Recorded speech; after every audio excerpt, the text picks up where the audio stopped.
भागवत पुराण पंचम स्कंद 13वां अध्याय। भवाटवी का वर्णन और रहुगन का संशय नाश। जड़ भरत ने कहा, राजन, यह जीव समूह सुख रूप धन में आसक्त, देश देशांतर में घूम फिर कर व्यापार करने वाले व्यापारियों के दल के समान है। इसे माया ने दुष्टर प्रवृत्ति मार्ग में लगा दिया है, इसलिए इसकी दृष्टि सात्विक राजस तामस भेद से नाना प्रकार के कर्मों पर ही जाती है।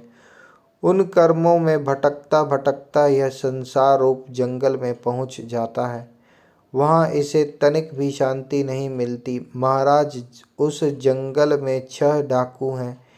इस वणिक समाज का नायक बड़ा दुष्ट है।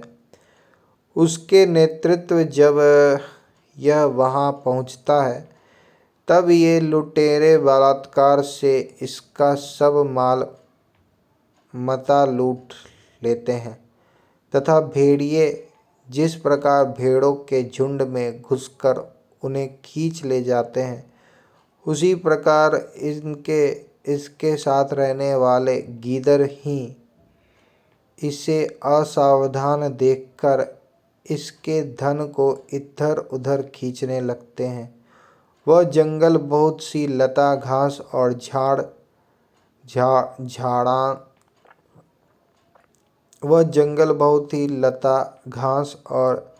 झाड़ झंकार के कारण बहुत दुर्गम हो रहा है। उसमें तीव्र डांस और मच्छर इसे चैन नहीं लेने देते। वहाँ इसे कभी तो गंधर्व नगर दिखने लगता है और कभी कभी चमचमाता हुआ अति चंचल अज्ञा बेताल आँखों के सामने आ जाता है। यह वणिक समुदाय इस वन में निवास स्थान जल और धन आदि में आसक्त होकर इधर उधर भटकता रहता है। कभी बवंडर से उठी हुई धूल के द्वारा जब सारी दिशाएं धूमाच्छादित सी हो जाती हैं और इसके आँखों में भी धूल भर जाती है, तो इसे दिशाओं का ज्ञान भी नहीं रहता।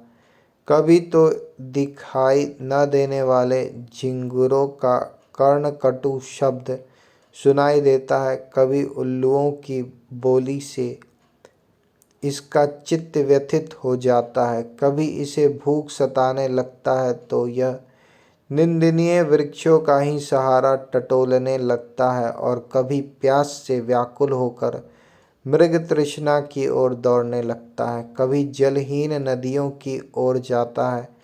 कभी अन्न न मिलने पर आपस में एक दूसरे से भोजन प्राप्ति की इच्छा करता है। कभी दावानल में घुसकर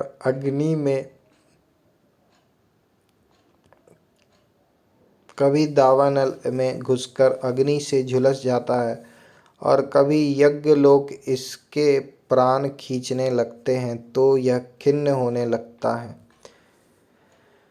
कभी अपने से अधिक बलवान लोग इसका धन छीन लेते हैं तो यह दुखी होकर शोक और मोह से अचेत हो जाता है और कभी गंधर्व नगर में पहुंचकर घड़ी भर के लिए सब दुख भूलकर खुशी मनाने लगता है।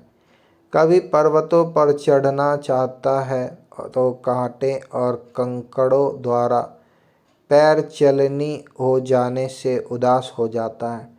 कुटुंब बहुत बढ़ जाता है और उदर पूर्ति का साधन नहीं होता तो भूख की ज्वाला से संतप्त होकर अपने ही बंधु बांधवों पर खींचने लगता है। कभी अजगर सर्प का ग्रास बनकर वन में फेंके हुए मुर्दे के समान पड़ा रहता है। उस समय इसे कोई सूध बूध नहीं रहती।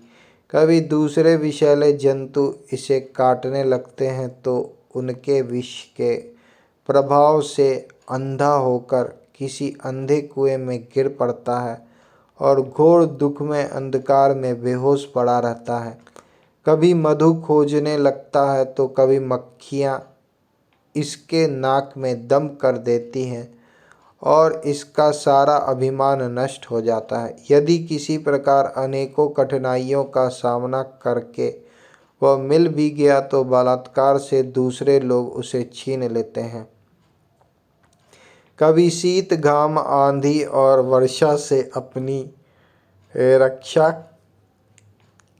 करने में असमर्थ हो जाता है। कभी आपस में थोड़ा बहुत व्यापार करता है तो धन के लोभ से दूसरे को धोखा देकर उनसे वैर ठान लेता है। कभी कभी उस संसार वन में इसका धन नष्ट हो जाता है तो इसके पास शैया, आसन, रहने के लिए स्थान और सैर सपाटे के लिए सवारी आदि भी नहीं रहते। तब दूसरों से याचना करता है। मांगने पर भी दूसरे से जब उसे अभिलषित वस्तु नहीं मिलती तब पराई वस्तुओं पर अनुचित दृष्टि रखने के कारण इसे बड़ा तिरस्कार सहना पड़ता है।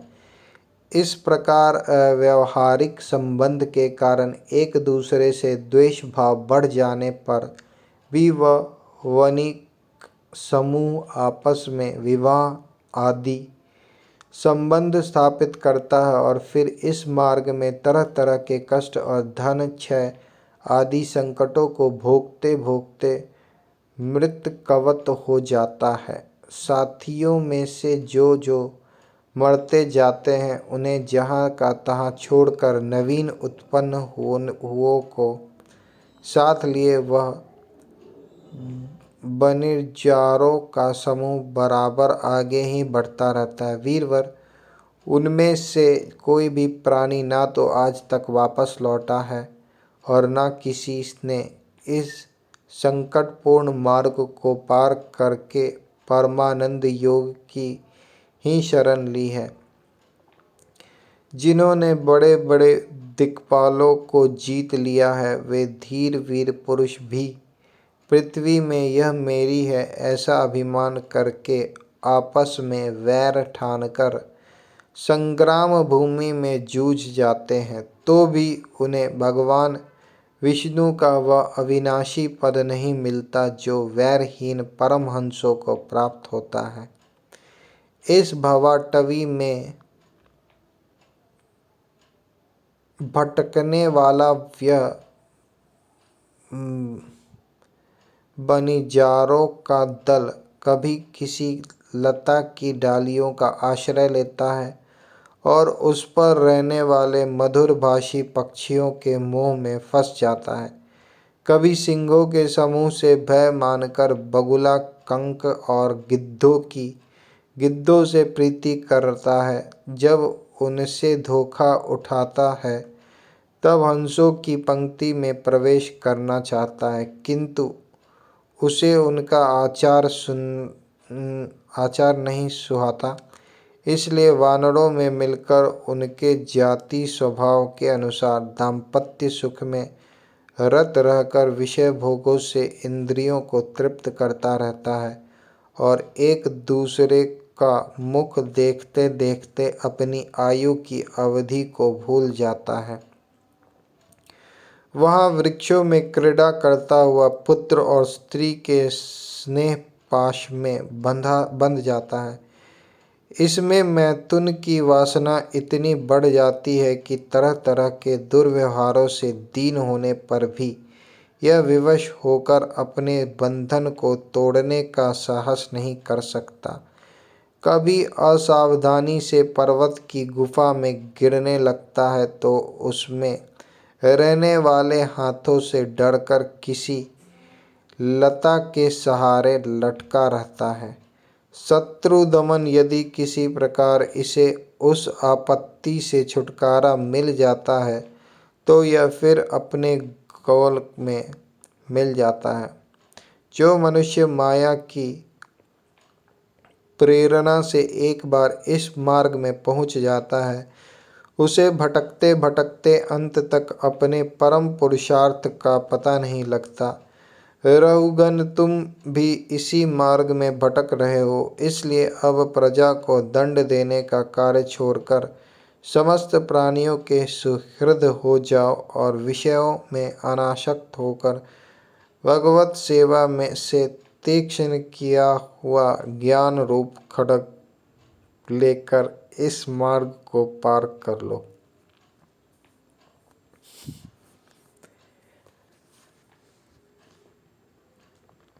राजा रहुगन ने कहा, अहो, समस्त योनियों में यह मनुष्य जन्म ही श्रेष्ठ है। अन्यान्य लोकों में प्राप्त होने वाले देवादि उत्कृष्ट जन्मों से भी क्या लाभ है, जहाँ भगवान ऋषिकेश के पवित्र यश से शुद्ध अंतःकरण वाले आप जैसे महात्माओं का अधिकाधिक समागम नहीं मिलता। आपके चरण कमलों की रज का सेवन करने से जिनके सारे पाप ताप नष्ट हो गए हैं, उन महानुभावों को भगवान की विशुद्ध भक्ति प्राप्त होना कोई विचित्र बात नहीं है। मेरा तो आपके 2 घड़ी के सत्संग से ही सारा कुतर्क मूलक अज्ञान नष्ट हो गया है। ब्रह्मज्ञानियों में भी जो वयोवृद्ध हो उन्हें नमस्कार है, जो शिशु हो उन्हें नमस्कार है, जो युवा हो उन्हें नमस्कार है, जो क्रीड़ारत बालक हो उन्हें भी नमस्कार है। जो ब्रह्मज्ञानी ब्राह्मण अवधूत वेश से पृथ्वी पर विचरते हैं, उन्हें हम जैसे ऐश्वर्योन्मत्त राजाओं का कल्याण हो। श्री सुखदेव जी कहते हैं, उत्तरानंदन, इस प्रकार उन परम प्रभावशाली ब्रह्मर्षि पुत्र ने अपना अपमान करने वाले सिंधु नरेश रहुगन को भी अत्यंत करुणावश आत्म तत्व का उपदेश दिया। तब राजा रहुगन ने दीन भाव से उनके चरणों की वंदना की। फिर वे परिपूर्ण समुद्र के समान शांत चित्त और उपरतेंद्रिय होकर पृथ्वी पर विचरने लगे। उनके सत्संग से परमात्म तत्व का ज्ञान पाकर सौरवीरपति रहुगन ने भी अंतःकरण में अविद्यावश आरोपित देहात्म बुद्धि को त्याग दिया।